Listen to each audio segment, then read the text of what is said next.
Hello, Global Theater. My name is Jerry Fielka. Today is June 22, 2022. We want to thank Rob Grant and his amazing podcast. I'm probably wrong about everything. It's an honor and a pleasure to be here today with Herve Michel. Herve, where are you calling in from? I'm calling from Valencia, the third city of Spain on the Mediterranean. It's a How, place of how jubilation, of retirees people. Retired, jubilation. That's what yeah. this is all about. So let's just dive right into it. What's the best thing for a human being? Well, the best thing can be thought by many ways by all the people. All the people they fight one another for the best. In fact, given the situation, the best could be to sleep. Sleep as a way of getting peace. That's but everyone wants to and wants to come to it by its own way. And it's this word in English. You say you come. In French, the French, you say jouir. The best thing is to have jouissance, the enjoyment in the life. That's good. Let's go on. We'll everything will come full circle. You'll always be able to suss it out deeper. Hervé, what is your favorite form of information? How it comes into you? It's reading. Did you grow up a reader because your parents read as an example? They told you to read or on your own? On my own. It's discoveries I made in my parents' library, and after it's what happened to me in my life, the way because I get information through reading, but at the same time, uh, I know that reading is meaningful only if it's related to a real life somewhere. Reading is very dangerous. It's the problem of any tool. It's a tool which is powerful, but which can fire back to yourself. I like those words. Thank you. So, do you think why no, excuse me. Why do you think humans collect or gather information?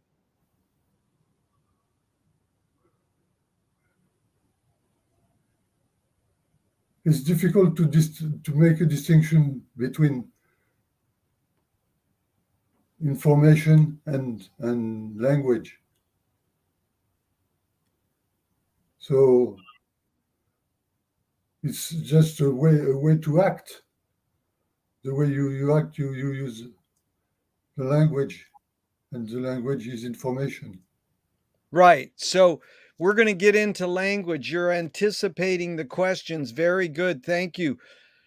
Do you think this need or want for humans to collect information is more innate or more invented? Well, it's innate, and the want is a pretext of the need. The development of a need is a want. You cannot want without need. You can. Very good. That's a good distinguishing.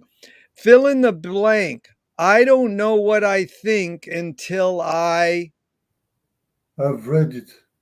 read it. Yes. That's good. McLuhan says, I don't know what I think until I say it. And Joan Didion says, I don't know what I think until I write it. Well, it's good to say it, but if you read it, it means that it's a feeding back. It's Something feed. something comes back to you because you you you throw something into the world, and the world feeds you back to something which is good or bad. And the world is reality, and you Ah, live. yeah, that throws you. Do you believe in karma? Is it like karma? What you do comes back to you? But I don't. I'm not very aware of Indian religion and karma.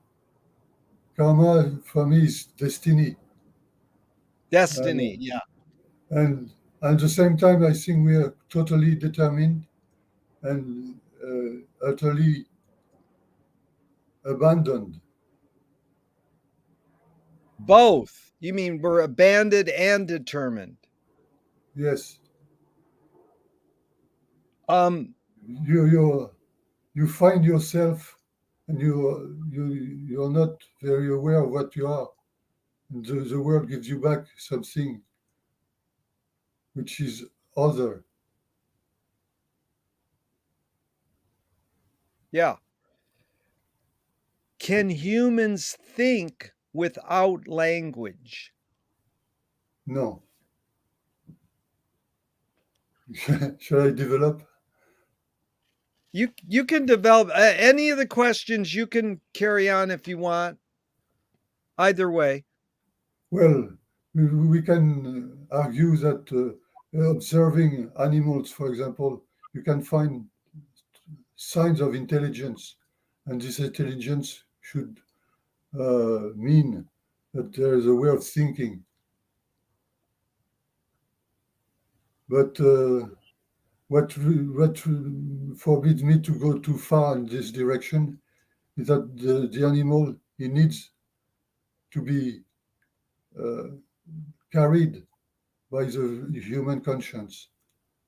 Well, it's something very mysterious, but I think I'm a solipsist thinker, saying I the world cannot exist without me, and the me is something very deep, and which means me. I don't understand how we can have at the same time a memory of of humankind and the world, and billions of years of geologic or uh, biologic development without the man, without a conscience.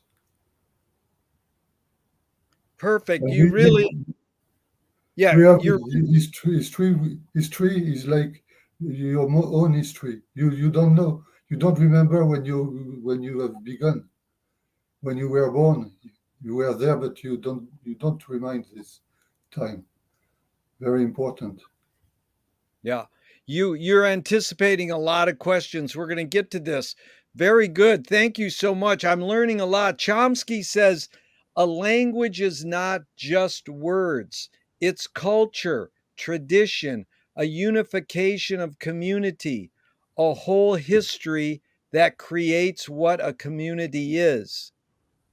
Yes, Herve, it's just Herve, what do you do when language breaks down? When language doesn't work, what do you do? well, I'm desperate. But that's how you feel. What do you do? What kind of action? Or I, what I kind I write poetry. Oh, very good. You write poetry. That's good. Do you think your observations of humans are humans more feeling beings or more thinking beings? Well, we are feeling beings like other beings or living beings, but we are more thinking beings as humans. Two questions from Alan Turing in 1950. Uh, Is thinking a function of the soul?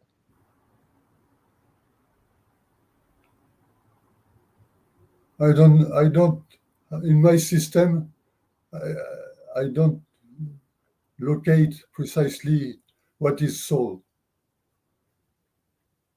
What's your Yes. guess? What do you guess the soul is, or what's your uh, hunch?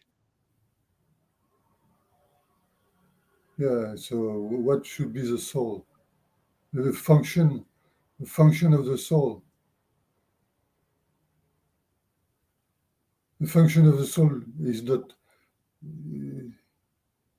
is should be to find the answer to the first question. Yeah. You mean the very first set question, what's the best thing for a human being? Or Yes, the yes, yes, very yes. good. You're a good listener. Good memory. The second Turing question is, can machines think? Well, he should know. He's the master of machine builder, Alan Turing, and I'm always very admiring of the simplicity of what is shown of what was his great invention of the series of numbers which goes right and or left and the informative calculus is available. But But again, what's really, your hunch? Can machines think? well, I think they can. They already think a lot. The thing is, it only shows that maybe you need a function, soul function, to complete the system, To beat the system? to build the system. Oh, to build the system. Yes. Do do thoughts create emotions? Yes, for sure.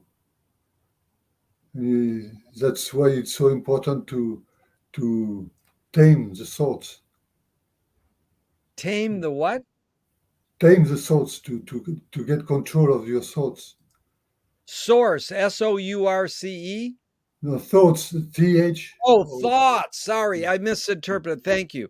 It's good to tame your thoughts, you said. yes, Yeah. you need to tame your thoughts. Your thoughts can be wild and destructive. So control of thoughts is a task to be pursued every day. But I'm missing your words. Control or tame, Tame. What do you Now, tame is like you tame a wild beast. Yeah. Tame. Yeah. Yeah. So I figure the thoughts like animals, which which drive you anywhere. So you have reins to tame them and to control the movements of your thoughts. Yeah. But well, it's not clear what I say.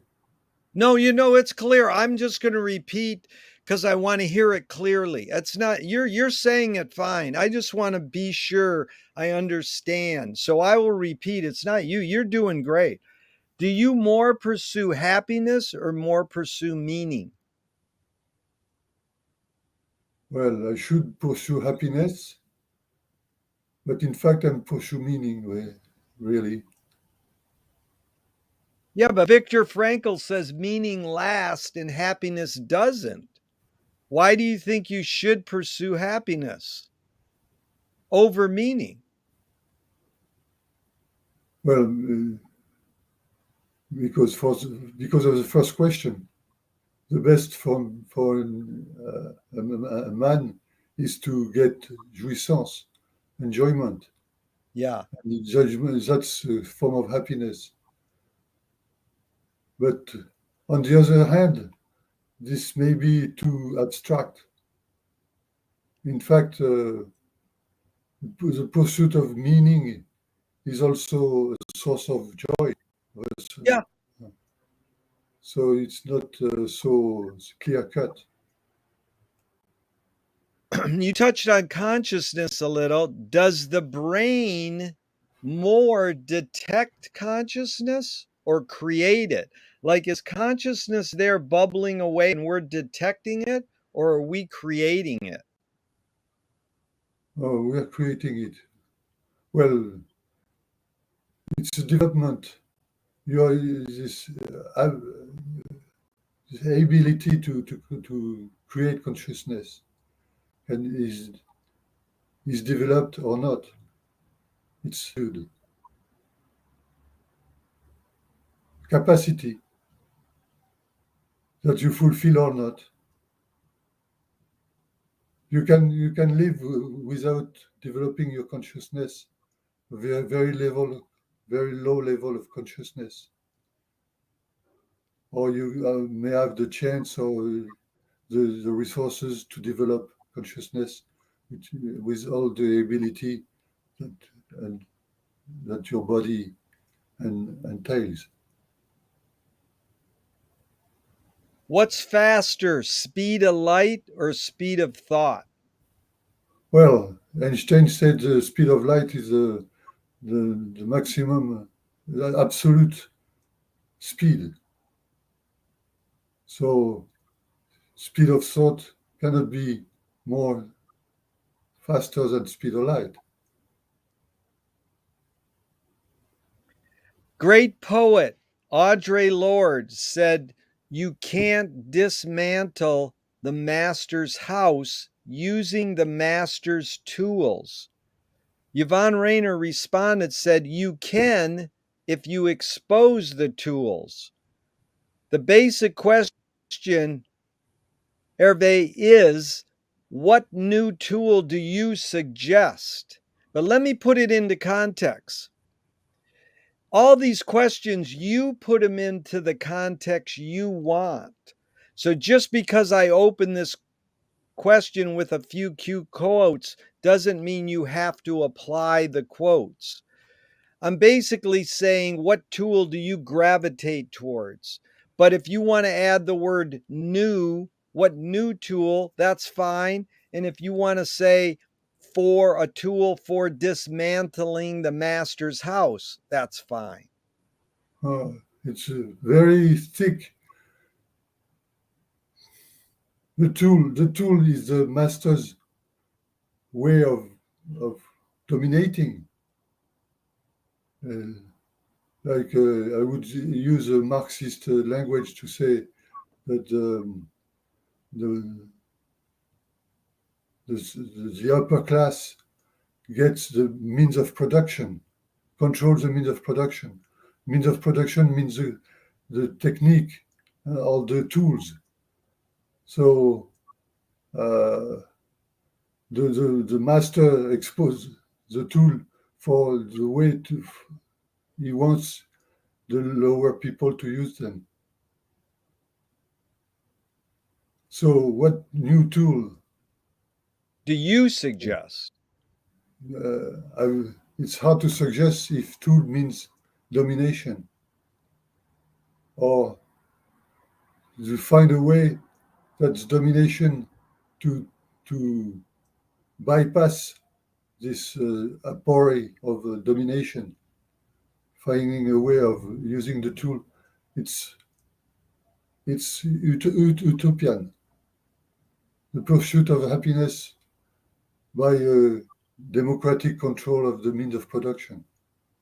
So we know this kind of discourse, and we know also that it doesn't work so easily. So my way of suggesting the tool is quite desperate because we are in a world. I think it's like everybody for his soul. Everyone runs to his soul, and we have only a very slight memory of what could have been a community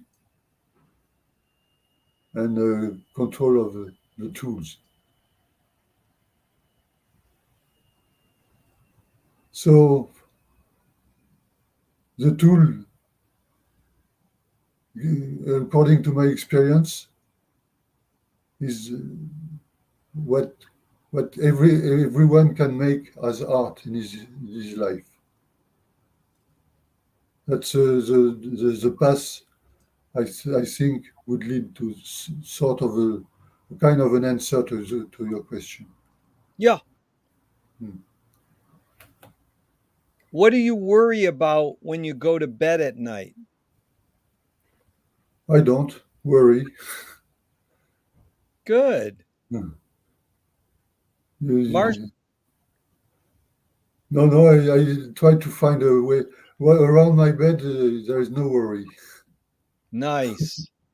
That's beautiful. Marshall McLuhan learned from the poet Ezra Pound that artists are the antenna of the race.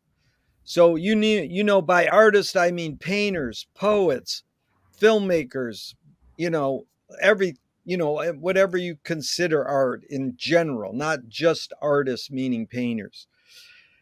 Pound said artists are antenna of the race. They're broadcasting and detecting the hidden psychic effects of our inventions so that we can learn to cope with what we don't like about the inventions. I ask you the question McLuhan struggled with his whole career. Why do we humans ignore the hidden psychic effects of our inventions, even though artists are broadcasting them to us? Well, that's a very strange question because it seems already answered. Only I don't understand the race. Well, what the race means the entire mankind.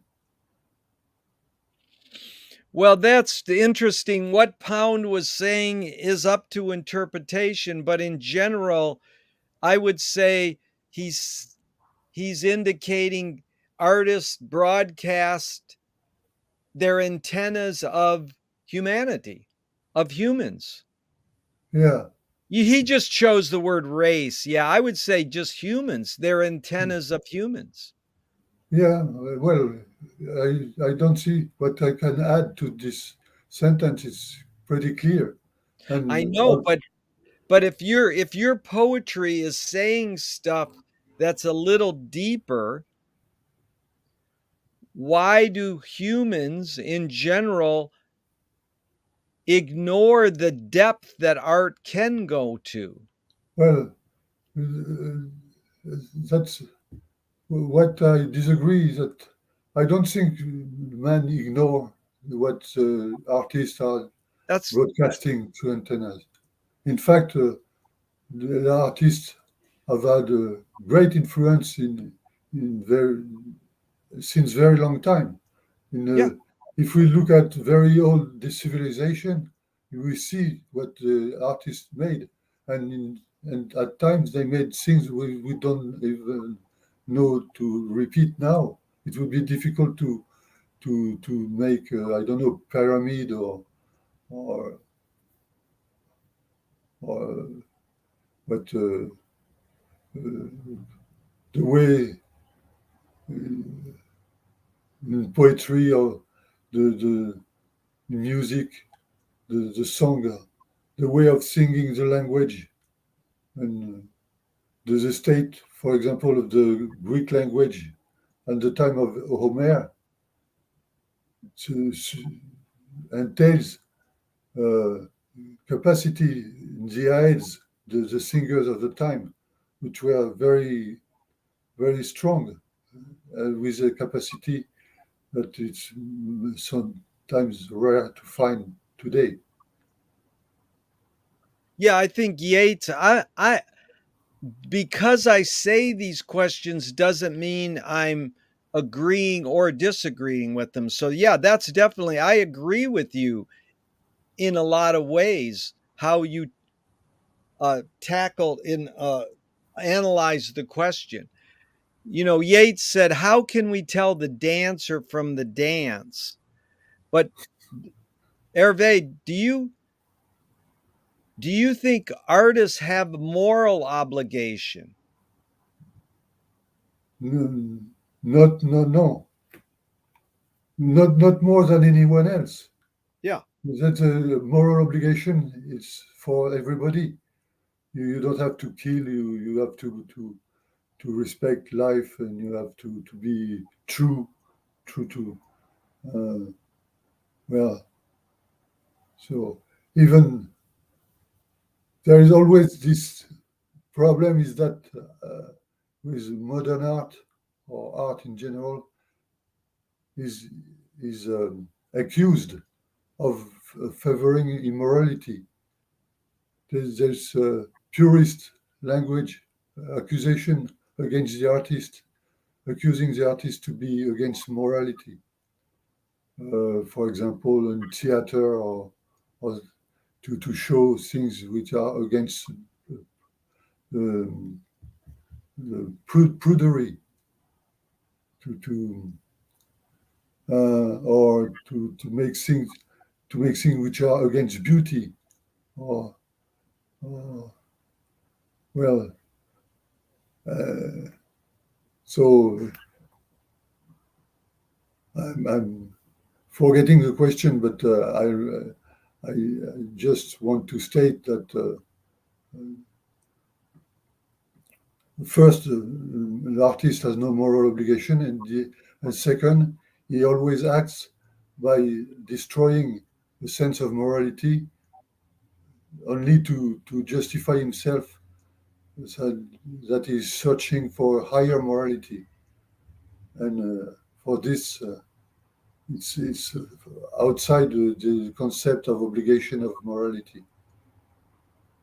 Yeah. Louis Buñuel, the filmmaker, Los Olvidados, he has street kids beating up a blind man. And I'm a big fan of his films, and I think they're important. And you said the word true. And Louis said, I'm for anyone who seeks the truth, but I part ways when they claim they found it. Can you tell me your feelings on that Buñuel quote?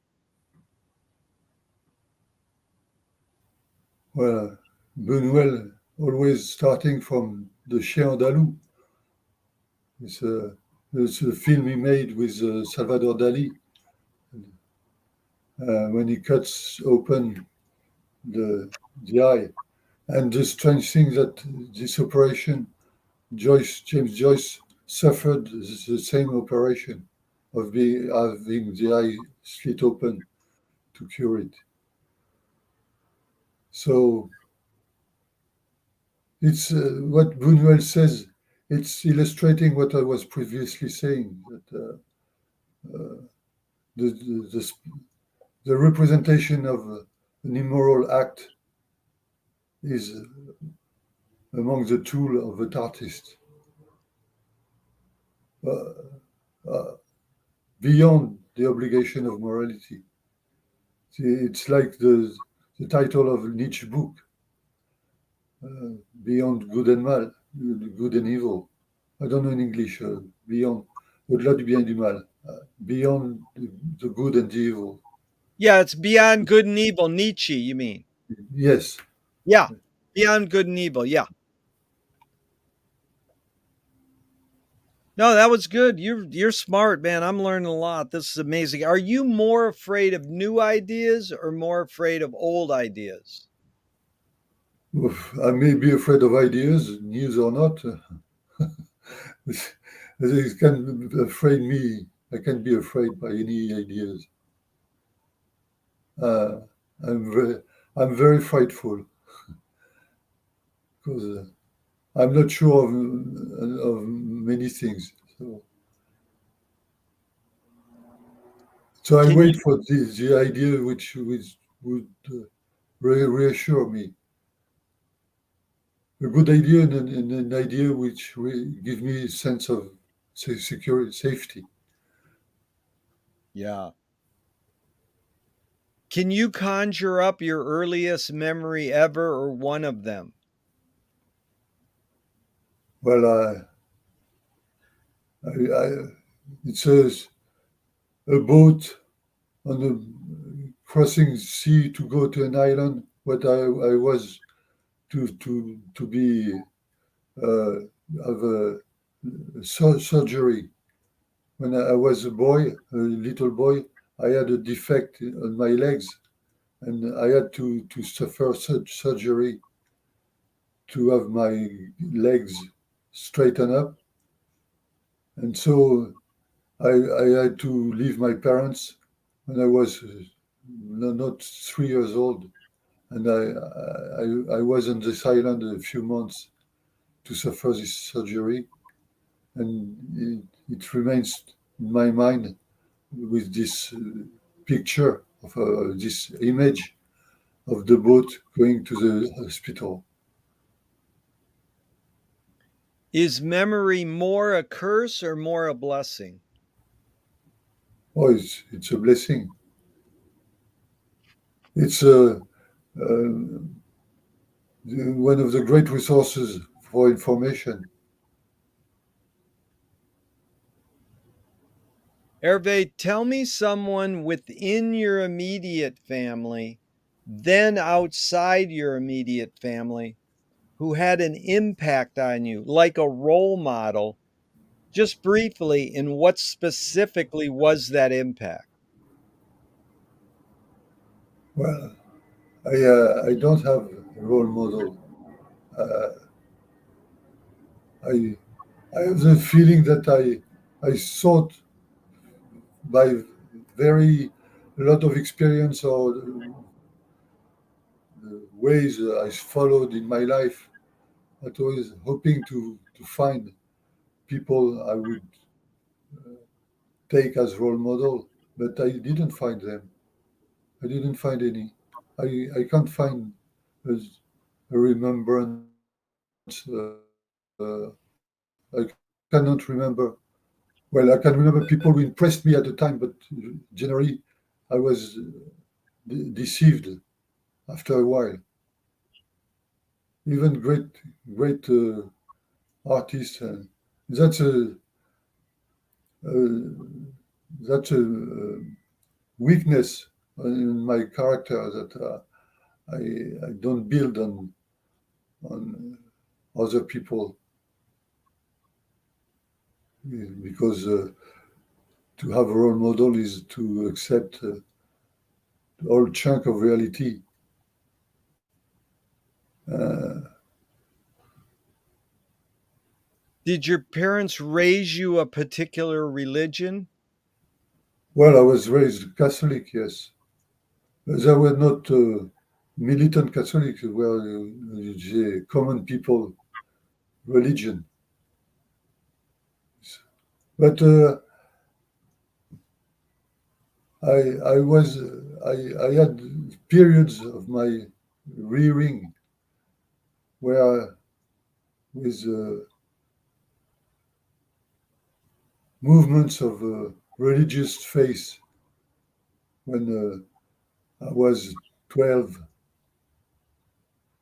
and then later in my life I had periods where I came back to religion only to abandon it a little while later. But I cannot. I'm sociologically a Catholic. Do you Even pray? Do I, you I pray? have I have tried to. It's like finding a role model. Praying is is follow models, and I try to pray a lot of ways, only to fail. In fact, I don't pray anymore. But I have prayed even. I prayed in the Muslim way. I prayed in the what was it? Yoga,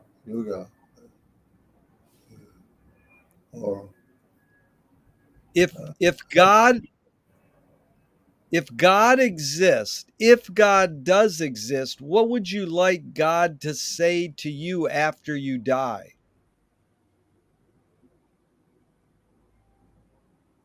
well, I think the way I would like it to like to have to find an object, a strange object.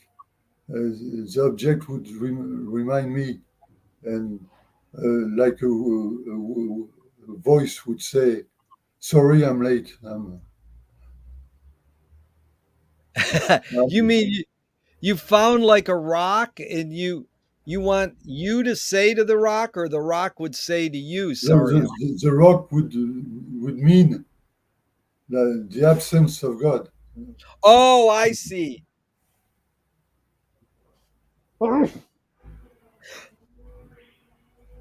Amazing. So you would, yeah, you mean you don't want the voice of God to be heard. You want the rock to be the substitute. Exactly. That's a good answer. I like that. I've never had that answer. Do evil people exist or does evil use people as a vehicle? Well, evil use people, a lot of people. Yeah, the the people are vehicles of good and evil. They are evil.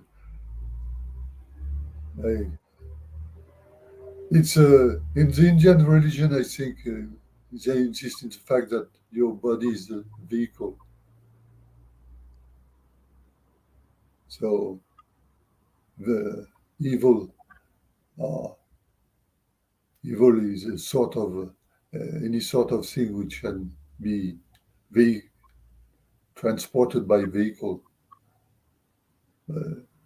But behind your question is maybe the mystery of saying how come evil can be absolute. That's the absolute evil is something which is negated by all religions.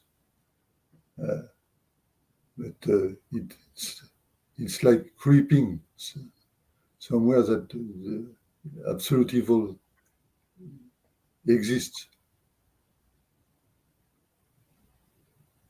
Yeah, the hidden question there, I appreciate what you just taught me. That's deep.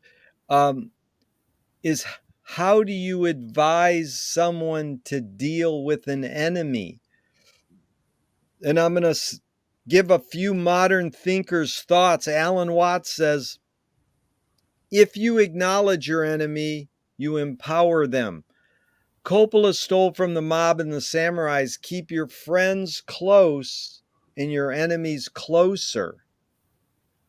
JFK said, forgive your enemy, but don't forget their name. Hmm. Fellini, Fellini says, I need an enemy. And Walt Whitman says, I no doubt deserve my enemies. So it's a lot of thoughts. It's a Yeah, lot of, they're all around the idea of friend, enemy, uh, your, your best enemy. The idea of a best enemy, starting from what is best for humanity, is to have the best enemy. It's something very close to you. Like say the Muslims, something closer to you than the vein of your collar. Yeah. well, In fact, it's so close that at the time you wonder if it's not yourself, your own best enemy. the best is funny you say that because the American Indians, indigenous, say your enemy is your best teacher. Yeah, yeah, that's true. It has to be because the enemy, if he's a good enemy, is trying to find the the gaps, the your defense, to go through your defense from where you didn't wait. You, he surprised you. So he shows you part of reality that you didn't know. Yeah. Yeah. James Joyce was the first projectionist in Dublin. His movie theater, Volta Cinema, he checked out. He said, "This is stupid. Why should I go inside a building and see a movie of a tree when I can go outside and see a real tree?" Years later, William Faulkner said, "Sometimes the best fiction is more true than journalism." Why do we have to recreate things in order to get them? Why do we have to go to a theatrical play of people acting out life? Why don't we just live life? Well, how come? I don't understand James Joyce.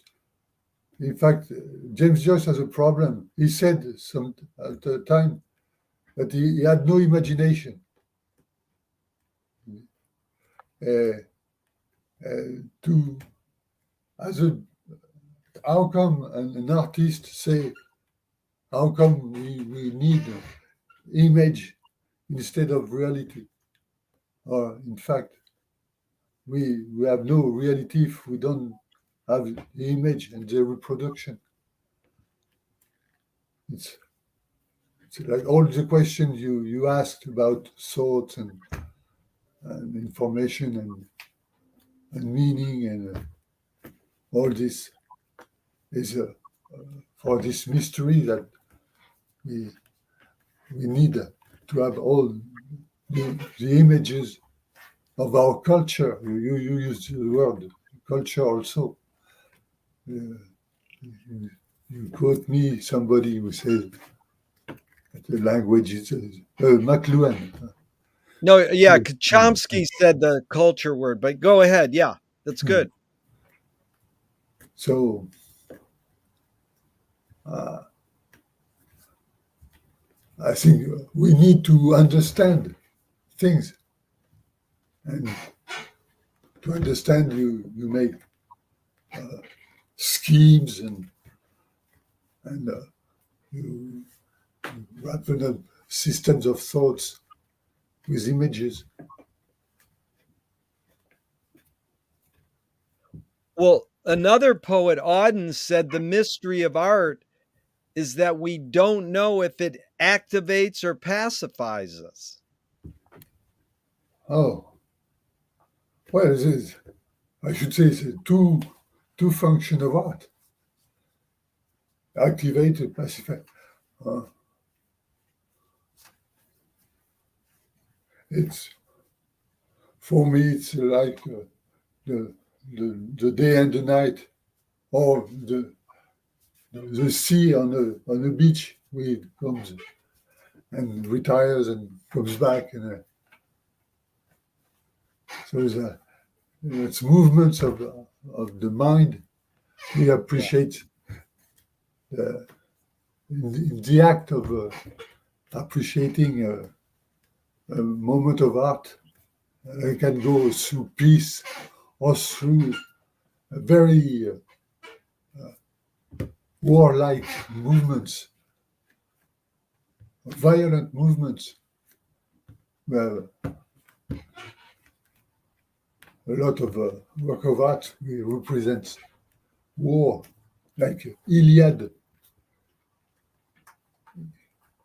Iliad is for war, and Odyssey is exile and and desperateness and forgetfulness and everything.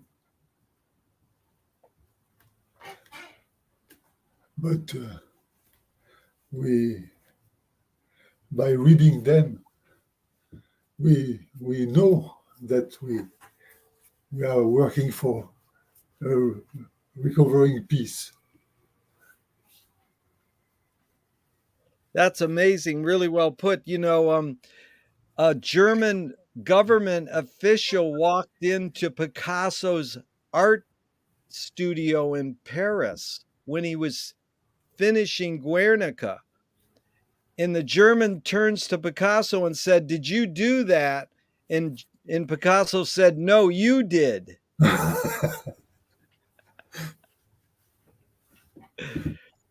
So, Herve, what first attracted you to pursuing writing poetry? Did you grow up And at what point did you said, this is what I want to do? I want to write this. Where's the tipping point? Oh, no, it has been something which was always there, and I managed more or less. Uh, After there have been events, uh, and as a matter of fact, one of the biggest events relating to my uh, way in poetry is when I started to translate Finnegan's Wake. But really, I was led to Finnegan's Wake by reading the Quran. The, The Koran led you to reading Finnegan's Wake. At what age is this? High school or college? no, very late in my life, I was 30. Well, uh, in fact, I was born in Morocco and I came back to Morocco after I met my wife.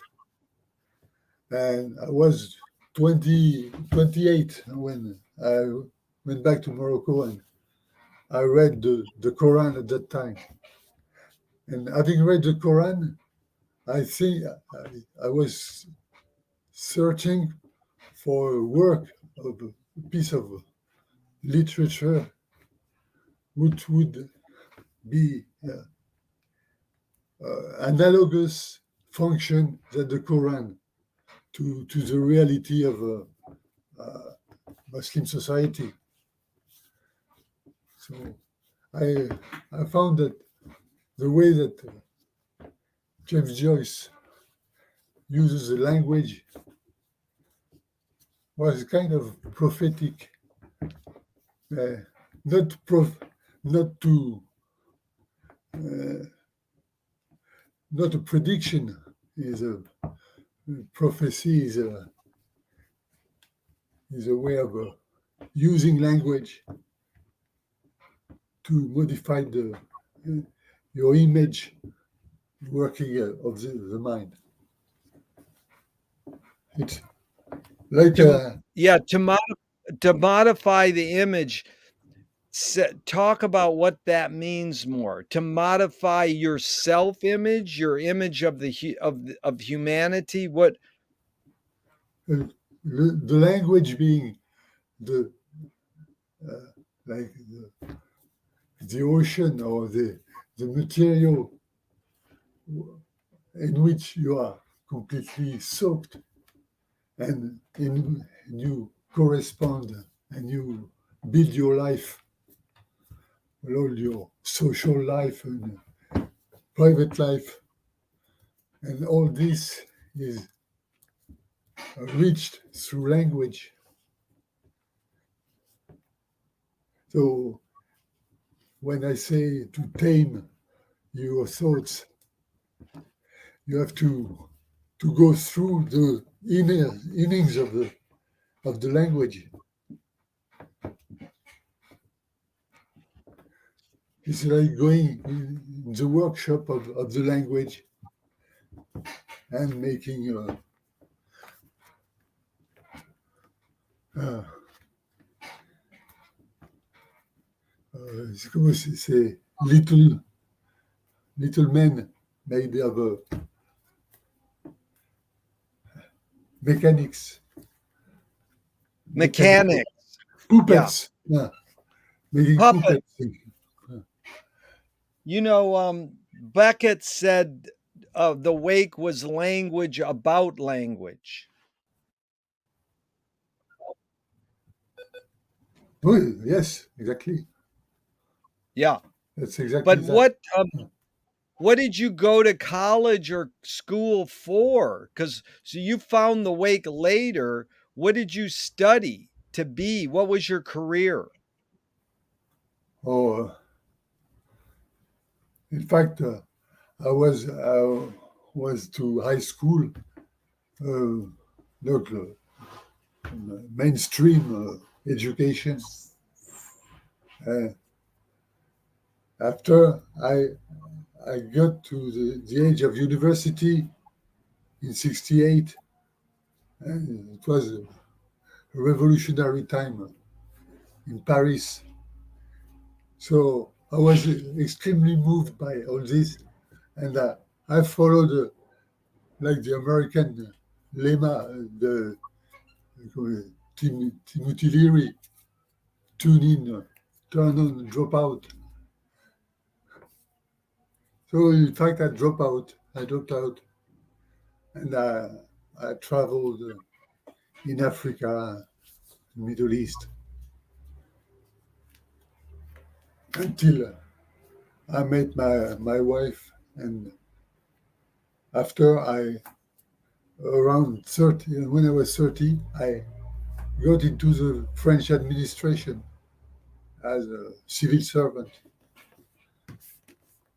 Uh, so I had to study more law at 30 to climb the ladder of administration. Uh, In so what age did you start writing poetry? uh, 15. So a screenwriting teacher told me great poetry is when you can clearly see the intention of the maker. Stanley Kubrick says great art is when you can clearly not see the intention of the maker. What role does intention play in your creative process when you're writing a poem?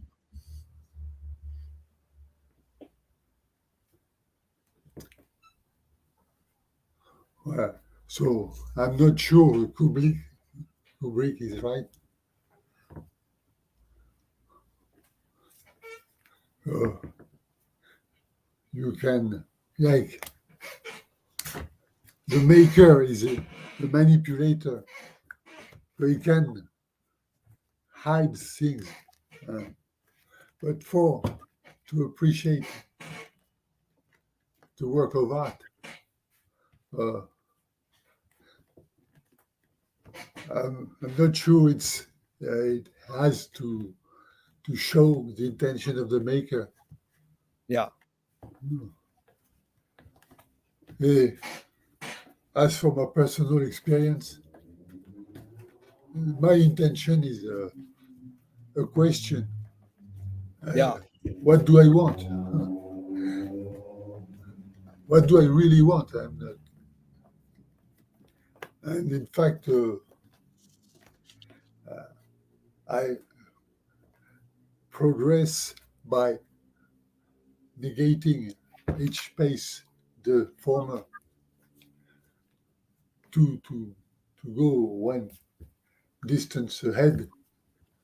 You have, in fact, to deny the progress already made. It's a recreation. Creation is recreation. Yeah. Uh, Um what Marcel Duchamp says there's no art without an audience. How much do you think of your reader when you're writing your poem? I don't. I don't think to the reader. I have not the power of Duchamp. Uh, we made these hooks in relation with all the artists of his time uh, and all the authorities. No, it's very paradoxical, like the fountain stone of Duchamp. That was clearly made for the audience, and he got a large audience. I wish I could do things like that. In fact, I'm too much close into my own uh, imagination. Well, a few more things about poetry. Leo Bersani studied Mallarmé, and he said the very crises which threatens the writing of poetry sustains poetic composition. Any comment? My comment, I remind what Mallarmé said, rien n'aura eu lieu que le lieu. Nothing would have been taken place is if not the place itself. And in this verse, rien n'aura eu lieu que le lieu, there is also the saying que le lieu. It says one thing behind the other. You say in French, aller à la queue leu leu is to go one behind the other in a queue. Is that metaphor? Is that what a metaphor is? It's not the thing. It's something. Yes, it's a metaphor. Yeah. But it's a metaphor of what stays. Yeah. McLuhan said everything we invent extends some humanness, like a human sensorium. Clothing extends skin, knife and fork extends our teeth. What does the writing utensil extend for you? Whether it's a keyboard or a pen, what humanness does it extend?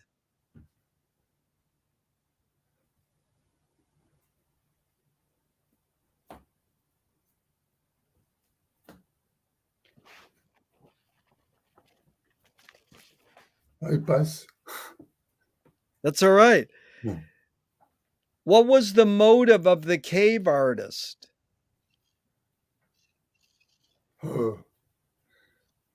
Enjoyment and glory. Nice. Like the man, he was making a feast with a great fire and wine or fruits crushed and fermented to have something to drink, and then dance in front of the fire, and the fire would throw shadows on the wall. And after the idea of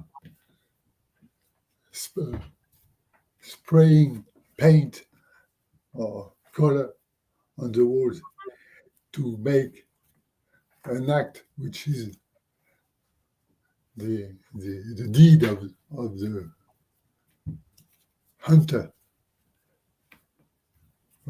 which finds his prey with big animals.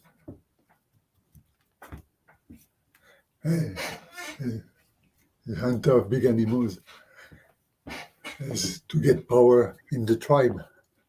Yeah. I think the cave artist is a good it sums up the society at its beginnings with its more important links between the active people and they're seeing further than their life. So I think for me, it's also like the first shapes of feasts. Feasts. It's not a good word.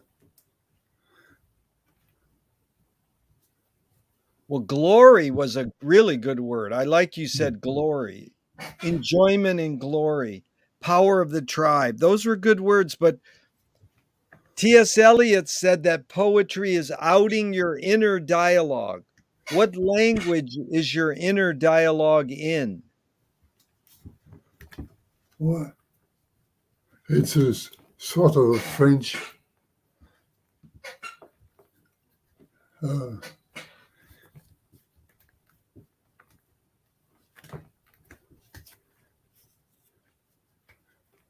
it's a French mingled, mixed with all language I lived with. So English, Spanish, Arabic, Italian, a little Chinese. My wife is professor of Chinese. And all this comes in my writing.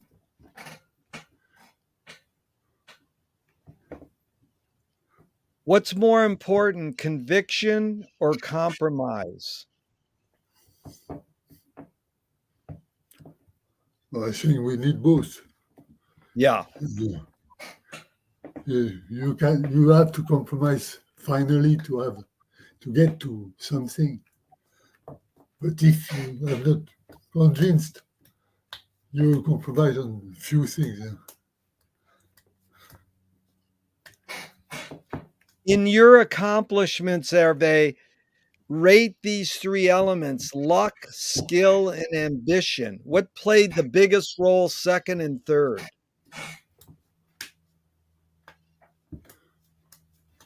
Luck, skill, and ambition. It's already well said. They in that order, that's how you would put it. Yeah. Mm. So, how did James Joyce Finnegan's Wake shape your behavior?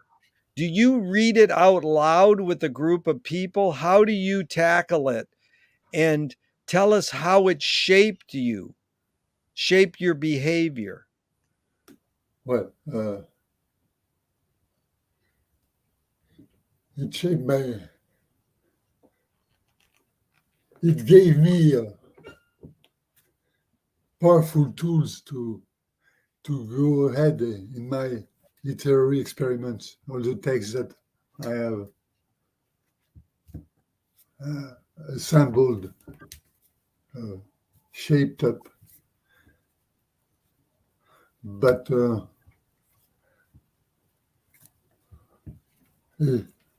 I read out loud, read out loud, but not to a group of people, except few occasions, meeting some people. So we read, but I don't. I just followed through internet Joycean, like Peter Crisp. Uh, Peter. Peter's amazing. Yes. but the thing is, like Fritz Sen has said, that you cannot make theory on a translation. So, in fact,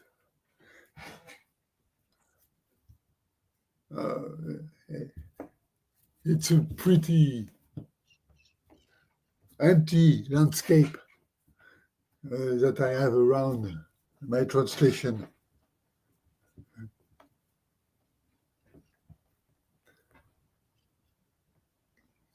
That's so I would say it's a literary experiment,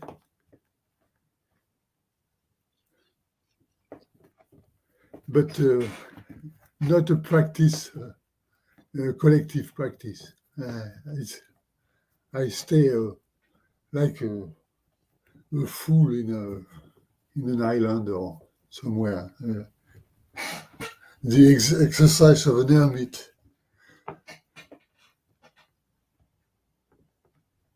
Well, McLuhan probed Finnegan's Wake saying artists dream while they're awake.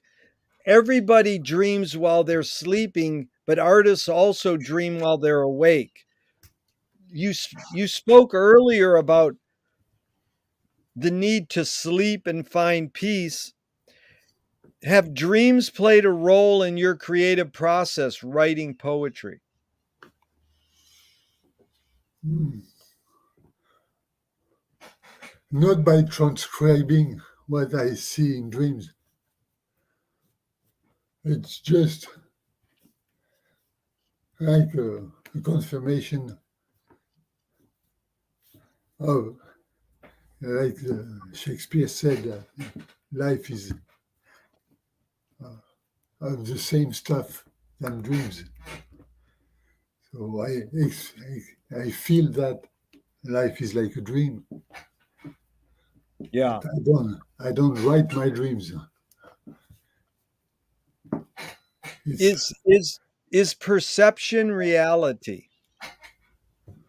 well, as a solipsist, dogmatic, I would say yes, but I know that it's philosophically extreme to say that perception esse percipi, this in Latin. But my my inclination is to think that to live is to perception is life. Lewis Carroll said, I believe as many as 6 impossible things before breakfast. Have you believed in any impossible things lately? I keep doing that all the time. Name one impossible thing you believed in recently. The civic dividend, the citizen's rent, the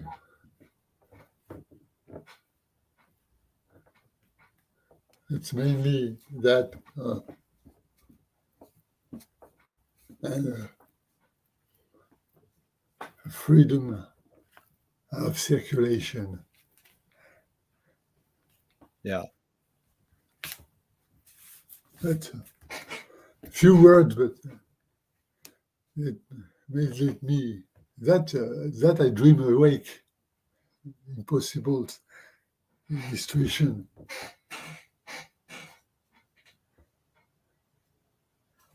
Well, Wyndham Lewis said it well too. He said the artists live in the present and write a detailed history of the future. How do you live in the present? Be here now. Any hints?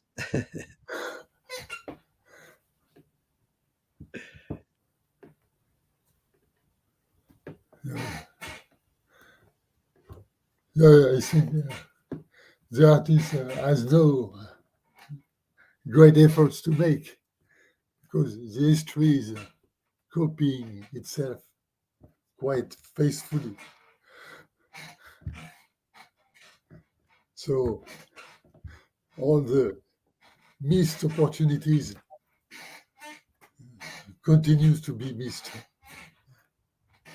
Yeah. Uh, and we create money and we want to, like said the economist Milton Friedman wants to throw helicopter money. Uh, I, it's like it's so insulting. It's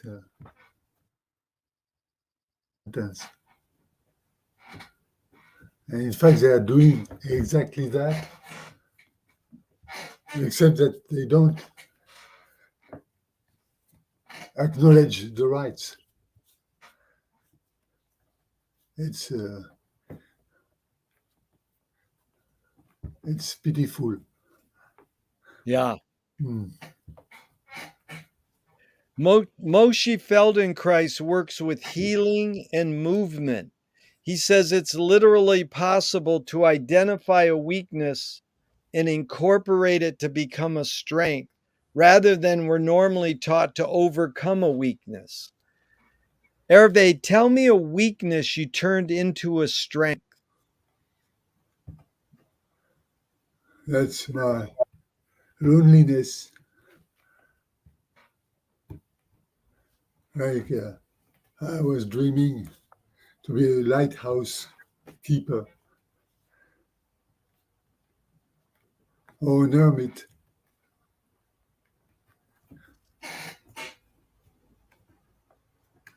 Uh,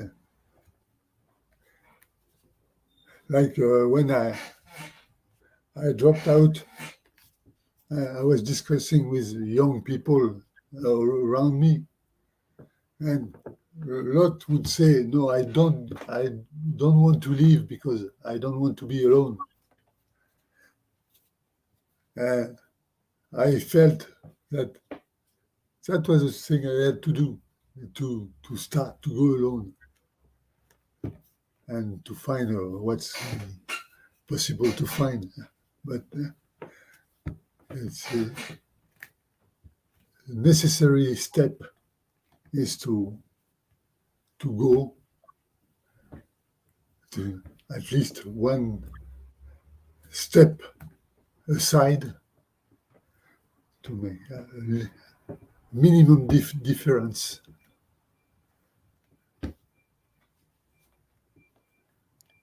But how did you come to that belief or path from the way your parents raised you or on your own? How did you, what's behind that movement to this aspire to be a hermit or a lighthouse keeper?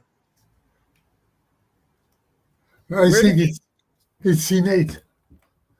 Like my mother told me that I was 2 or 3, she would put me on a tree or in the back of the garden, and I would stay there hours without calling her. And she was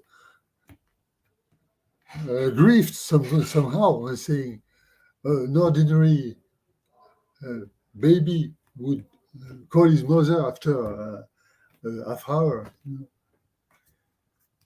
So after I followed schemes where I was uh, alone or isolated. After when I was 10, my parents sent me to the Boy Scouts, uh, and I asked them to leave the Boy Scout after a few months. Uh, and it was not a theory. The theory came after. It was a way of behaving. Uh,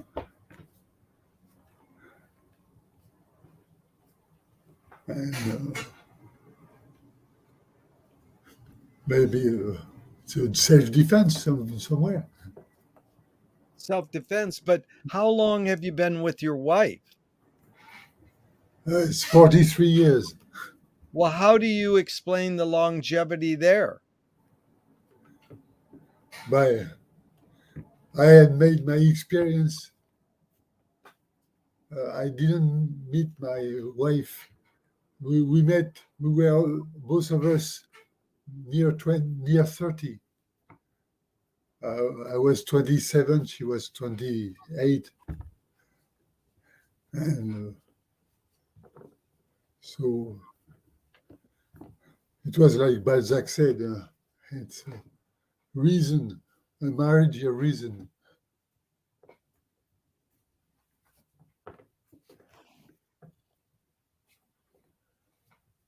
Tell me one thing that stayed the same in those 43 years and one thing that's changed in the longevity of your relationship with another person.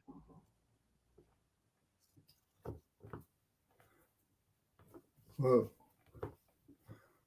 what hasn't changed is uh, the complicity and tenderness.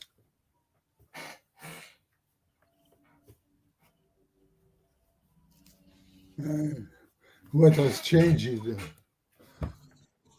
the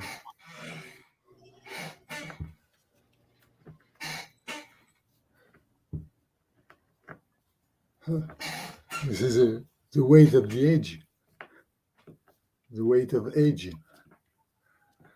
and the fact that I am 73, 72, and I have a Parkinson disease. So that's that is changing. Well, you sure hung in there long, Herve. I have a few. Can you go another 10 minutes or so? Oh, I'm all yours. This is fun. Thank you. Anger can be a productive emotion when fill in the blank. When it gives you strength to accomplish something you're convinced of.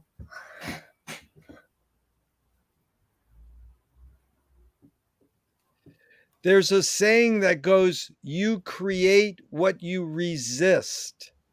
Bob Goldthwait, the comedian, said, you are what you hate.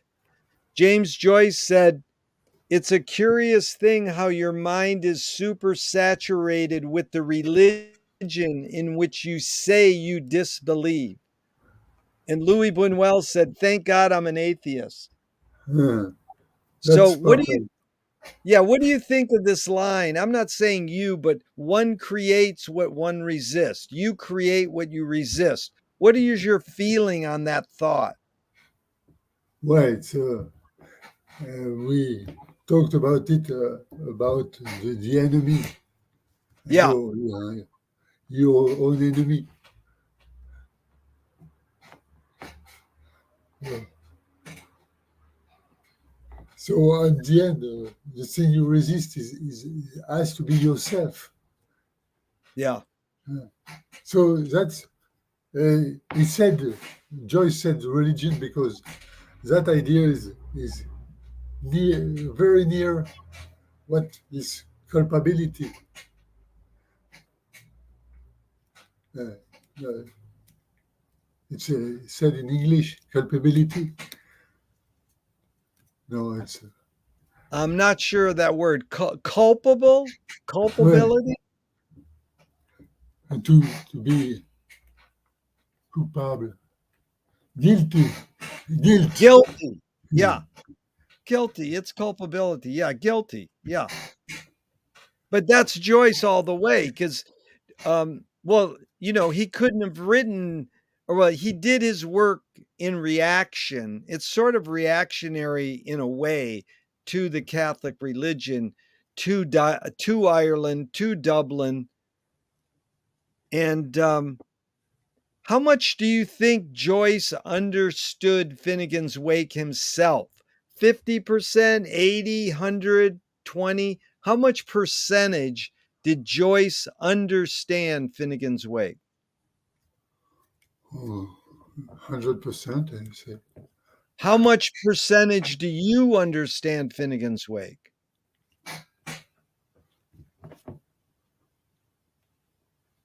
100%. Yeah, that is the right answer. I love it. Herve, can you forget to die?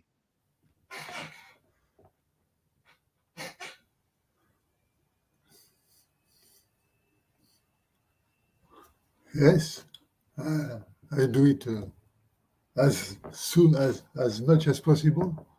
Yeah. Yeah. If you were walking down the street today and you met yourself as a 12-year-old, what would you say to your 12-year-old self? Oh, say,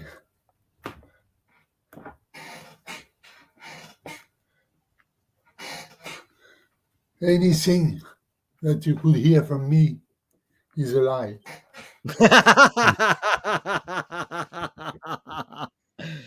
On what occasion do you lie? Oh,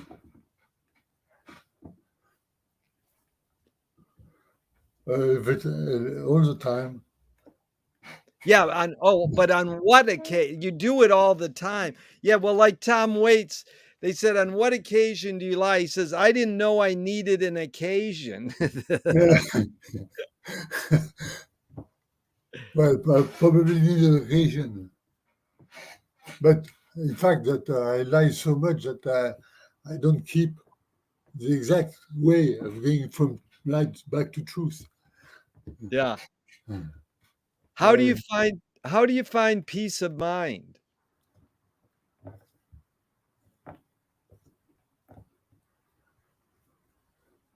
uh, it's uh,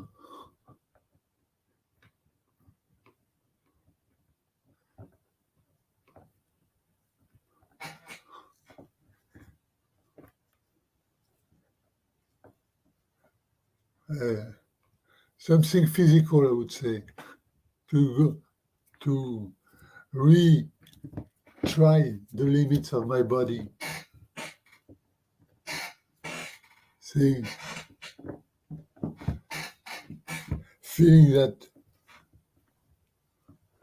the body is like Cocteau said that what's deep in in the man is the skin.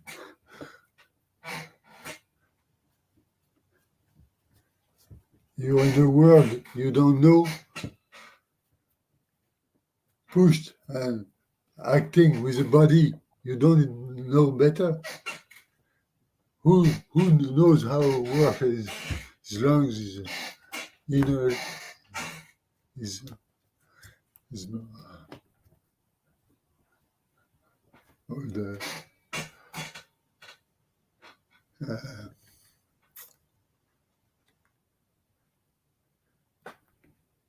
uh, it's more mystery inside than outside. There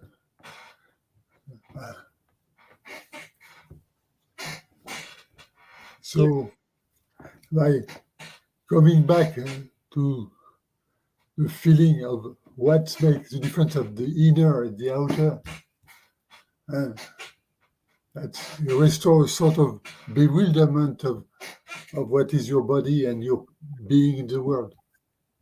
So that's re-empower myself, and that's what I call peace of mind. it's good. Really good. There's 5 quick questions from Alan Watts in just 1 or 2 words, 3 words, briefly. Who started it all?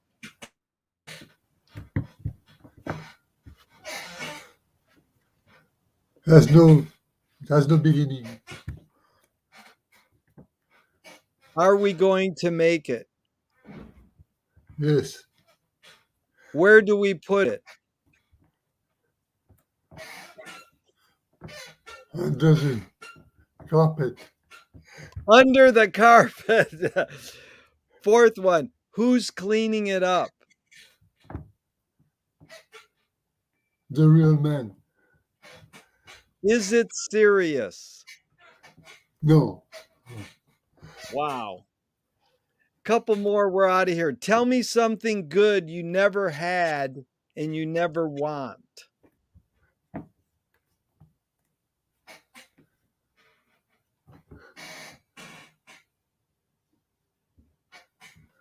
greed. Greed, Greed. Uh, Greed is good. You never had it and you never want it. I didn't understand you. you meant something good. I Yeah, thought, it's something. Well, it's funny you said greed because that's that saying in that movie, greed is good.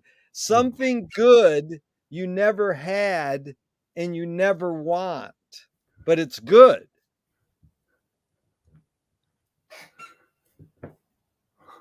uh, my imagination is not as powerful enough to see something I would like and don't want. Right. But it's funny, the word you said is amazing. It works Uh, to answer the question. I would say the the happiness, the,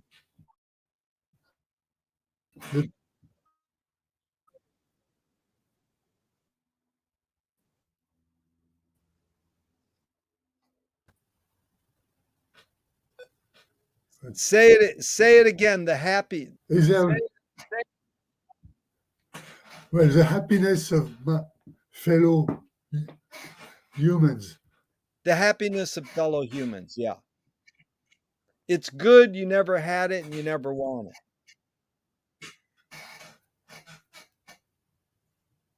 That's heavy. Okay, 3 more questions. No, 4.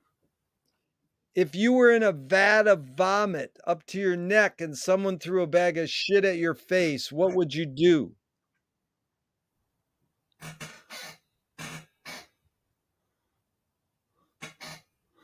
Uh, I would be as dirty as possible.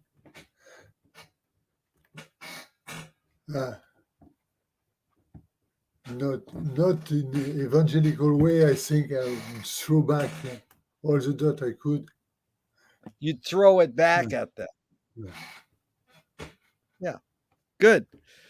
What's the cultural shift you see developing today that has an impact on you? the impact on me, he has to be fast because time is running out. Uh, what impact the cultural development of the question of Yeah, what's the cultural shift that's the developing today?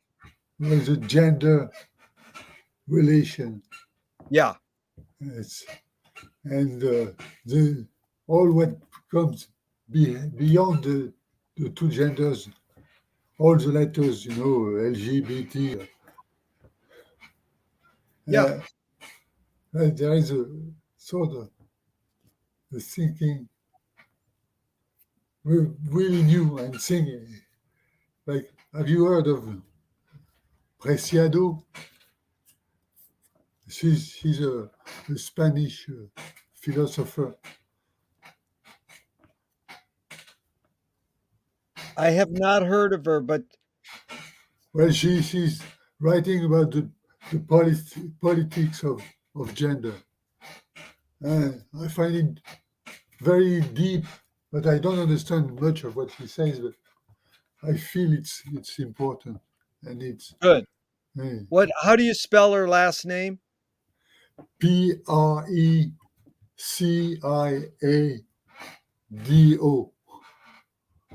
Definitely. I'll look her up. Okay, so here's the big question. Thornton Wilder in 1928, he was a big Finnegan's Wake fan. He wrote Our Town. He said, art is confession. Art is the secret told. But art is not only the desire to tell one's secret, it's the desire to tell it and hide it at the same time. You've laid your cards on the table for over 90 minutes. I'm not insinuating you haven't already answered this, Herve, but what's it really all about for you?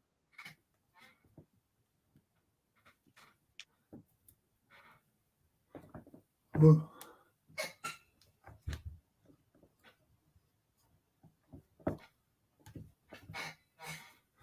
Well, I try not to repeat any of what have been said about thought and consciousness and meaning.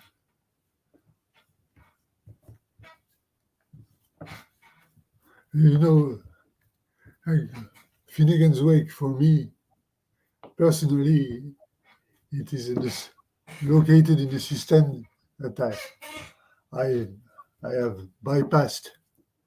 You know,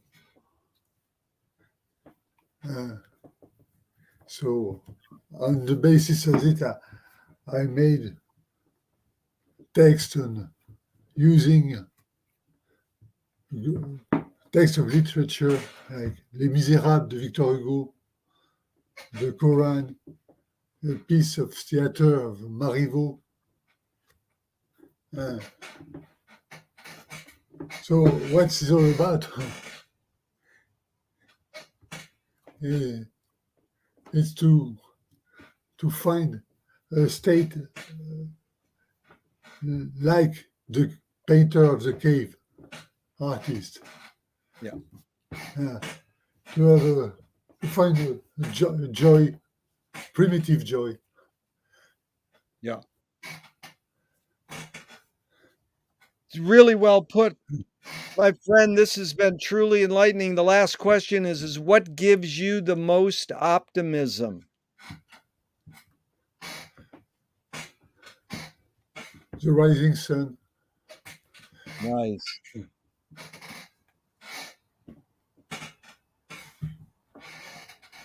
Thank you so much, Herve. I've really learned a lot and I really appreciate your time. Thank you for questioning. It goes deep inside what one does, and it's really helpful. Thank you for having spent your time with these questions. I'm honored. You taught me so much. It's really beautiful to celebrate our interest in Finnegan's Wake and then go beyond that. Exactly. I'll hit the end button, but I never want this to end. I'll see you again. I hope to see you again sometime. Thank you, Gary.